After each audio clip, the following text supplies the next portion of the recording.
Hi friends, నేను మీ Shweta. Welcome back to our channel.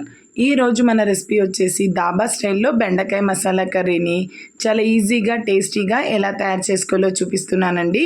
ఈ రెసిపీని చిన్నపిల్లల నుంచి పెద్దవాళ్ళ వరకు ఎవరైనా చాలా ఈజీగా తయారు చేసుకోవచ్చు. ఈ కర్రీని మనం రైస్లోకి కానీ రోటీలోకి కానీ బిర్యానీలోకి గ్రేవీగా కానీ సూపర్ టేస్టీగా ఉంటుంది. మరి టేస్టీ అయిన ఈ కర్రీని చాలా ఈజీగా ఎలా తయారు చేసుకోవాలో చూసేద్దాం రండి. దీనికోసం లేతగా ఉన్న 1/2 కిలో బెండకాయల్ని నీట్గా శుభ్రం చేసుకుని తడేమీ లేకుండా తుడుచుకొని మీడియం సైజ్ ముక్కల్లా కట్ చేసుకోండి. ఇక్కడ దాబా స్టైల్లో చేస్తున్నాను కాబట్టి మీడియం సైజులో కట్ చేశానండి ముక్కల్ని. లేకపోతే నార్మల్గా కట్ చేసుకొని కూడా చేసుకోవచ్చు.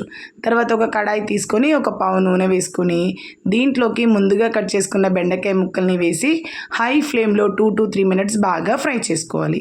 ఇలా ఆయిల్లో బెండకాయ ముక్కలు ఫ్రై చేసుకోవడం వల్ల బెండకాయలోని జిగురు మొత్తం పోయి కర్రీ టేస్ట్ చాలా బాగుంటుంది.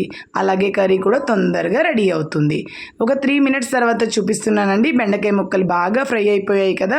ఇలా ఫ్రై అయిపోయిన ముక్కల్ని వేరొక ప్లేట్లోకి తీసుకొని పక్కన పెట్టుకోవాలి. తర్వాత అదే కడాయిలోకి 2 పావులు నూనె వేసుకొని నూనె బాగా వేడెక్కిన తర్వాత దీంట్లోకి 1 టేబుల్ స్పూన్ శనగపప్పు, 1 టేబుల్ స్పూన్ మినప్పప్పు, 1/2 టేబుల్ స్పూన్ జీలకర్ర, 1/2 టేబుల్ స్పూన్ ఆవాలు వేసి చిటపట్లాడనివ్వాలి. ఇవి చిటపట్లాడాక దీంట్లోకి సన్నగా తరిగిన 5 పచ్చిమిరపకాయల ముక్కలు, ఒక మీడియం సైజు ఉల్లిపాయ ముక్కలు, ఒక రెమ్మ కరివేపాకును వేసుకొని వీటిని మీడియం ఫ్లేమ్లో దోరగా ఫ్రై చేసుకోవాలి. ఇక్కడ మనకు ఉల్లిపాయ ముక్కలు అనేవి పూర్తిగా సాఫ్ట్ అయిపోవాలండి. ఒక 2 నిమిషాలు ఫ్రై చేసుకున్న తర్వాత చూడండి, ఇక్కడ ఉల్లిపాయ ముక్కలు అనేవి పూర్తిగా మగ్గిపోయాయి. ఇలా మగ్గిపోయిన ఉల్లిపాయ ముక్కలోకి 1 టేబుల్ స్పూన్ అల్లం వెల్లిపాయ పేస్ట్ కూడా వేసుకొని దీంట్లో ఉన్న పచ్చివాసన పోయేంత వరకు బాగా ఫ్రై చేసుకోవాలి. ఉల్లిపాయ ముక్కలు వెల్లుల్లిపాయది పూర్తిగా ఫ్రై అయిపోయి దగ్గర పడుతున్నప్పుడు దీంట్లోకి 2 టమాటో పళ్ళను ఇలా ప్యూరీలా చేసుకొని రెడీ చేసుకోండి. ఒకవేళ మీరు టమాటో ప్యూరీ వేయకపోతే టమాటో ముక్కల్ని సన్నగా తరుక్కొని కూడా వేసుకోవచ్చు. ఇలా వేసుకున్న ప్యూరీని మనం దగ్గర పడేంత వరకు మీడియం ఫ్లేమ్లో కుక్ చేసుకోవాలి. ఒక 2 minutes తర్వాత చూపిస్తున్నానండి. ఇక్కడ టమాటో ప్యూరీ అనేది పూర్తిగా దగ్గర పడి ఆయిల్ పైనకి తేలుతున్నప్పుడు దీంట్లోకి 1/2 టేబుల్ స్పూన్ పసుపు, 1 టేబుల్ స్పూన్ సాల్ట్, 2 టేబుల్ స్పూన్ల కారపొడిని వేసుకోండి. ఇక్కడ స్పైసీ లెవెల్కి తగ్గట్టు మీ కారపొడిని మీరు అడ్జస్ట్ చేసుకోవచ్చు. 1 టేబుల్ స్పూన్ ధనియాల powder, 1/2 table spoon garam masala వేసి ఇక్కడ ఈ మసాలాలు అనేవి మాడిపోకుండా లో ఫ్లేమ్లో 1 నిమిషం పాటు బాగా ఫ్రై చేసుకోవాలి.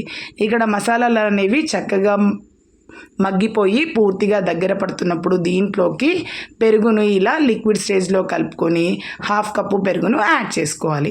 ఒకవేళ మీరు గడ్డ పెరుగు తీసుకుంటే 1/2 కప్పు తీసుకున్నా సరిపోతుందండి. ఇలా పెరుగు వేస్తున్నప్పుడు మంటను లో ఫ్లేమ్లో పెట్టుకొని వేసుకొని కలుపుకోవాలి. ఇలా కలుపుకోవడం వల్ల పెరుగు అనేది ఉండలు కట్టకుండా ఇలా సాఫ్ట్గా లిక్విడ్ టెక్స్చర్గా వస్తుంది. ఇలా పెరుగును బాగా కలుపుకొని చక్కగా ఉండలు ఏమీ లేకుండా మనకు క్రీమీ టెక్స్చర్ వచ్చిన తర్వాత పెరుగు ఉడకడం స్టార్ట్ అయిన తర్వాత ఇలా మనం ఉడుకుతున్నప్పుడు ముందుగా ఫ్రై చేసి పెట్టుకున్న బెండకాయ ముక్కల్ని దీంట్లోకి యాడ్ చేసుకోవాలి. ఇలా యాడ్ చేసుకొని బెండకాయ ముక్కల్ని గ్రేవీలో బాగా కలుపుకోవాలి. ఇలా కలుపుకోవడం వల్ల మనకు బెండకాయ ముక్కలకి ఉప్పు కారం మనం వేసిన మసాలాలు అనేవి చక్కగా పడతాయి. ఇలా బెండకాయ ముక్కల్ని మనం గ్రేవీలో బాగా కలుపుకొని మూత కవర్ చేసుకొని మీడియం ఫ్లేమ్లో 3 minutes బాయిల్ చేసుకోవాలి. ఒక 3 నిమిషాల తర్వాత చూపిస్తున్నానండి. ఆయిల్ అనేది చక్కగా పైనికి తేలి మనకు బెండకాయ ముక్కలు అనేవి బాగా ఫ్రై అయిపోయాయి. ఇవనేది మనకు బాగా మగ్గిపోయిన తర్వాత ఒకసారి వీటిని బాగా కలుపుకొని వీటిలోకి మీ గ్రేవీ కన్సిస్టెన్సీకి తగ్గట్టుగా వాటర్ యాడ్ చేసుకోండి.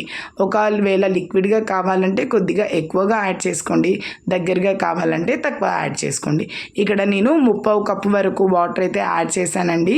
1/2 కప్పు వాటర్ యాడ్ చేసి ఒకసారి బాగా కలుపుకోవాలి. ఇలా బాగా కలుపుకున్న తర్వాత బెండకాయ ముక్కల్ని మనం ఒక 4 నిమిషాలు మీడియం ఫ్లేమ్లో మూత కవర్ చేసుకొని కుక్ చేసుకోవాలి.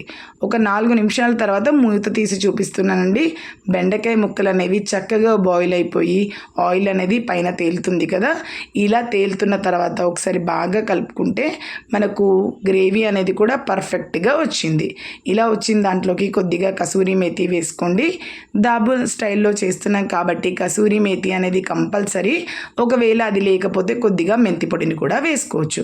దీంట్లో సన్నగా తరిగిన కొత్తిమీరను కూడా వేసుకొని మరొక నిమిషం పాటు మీడియం ఫ్లేమ్లో బాగా కలుపుకోండి. ఇలా కలుపుకొని మనకు గ్రేవీ అనేది పర్ఫెక్ట్గా దగ్గరగా వచ్చి ఇలా వస్తే సరిపోతుందండి. ఇలా వచ్చిందంటే మనం ఇంకా స్టవ్ ఆఫ్ చేసుకొని వేడిగా సర్వ్ చేసుకుంటే అంతేనండి. ఎంతో టేస్టీ యమ్మీ అయిన బెండకాయ మసాలా కర్రీ అయితే రెడీ అండి. టేస్ట్ అద్భుతంగా ఉంటుంది. మీరు ఒకసారి తప్పకుండా ట్రై చేయండి. చూస్తుంటేనే నోట్లో నీళ్ళు ఊరుతున్నాయి కదా, మరెందుకు ఆలస్యం, మీరు ట్రై చేసి మీకు ఏ విధంగా కుదిరిందో మీ ఎక్స్పీరియన్స్ నాతో షేర్ చేసుకోండి. నా వీడియోస్ మీకు నచ్చినట్టయితే please like, share, subscribe my channel. మరికొన్ని ఇలాంటి వీడియోస్ కోసం మన ఛానల్ని ఫాలో అవుతూ ఉండండి. Thank you for watching my videos.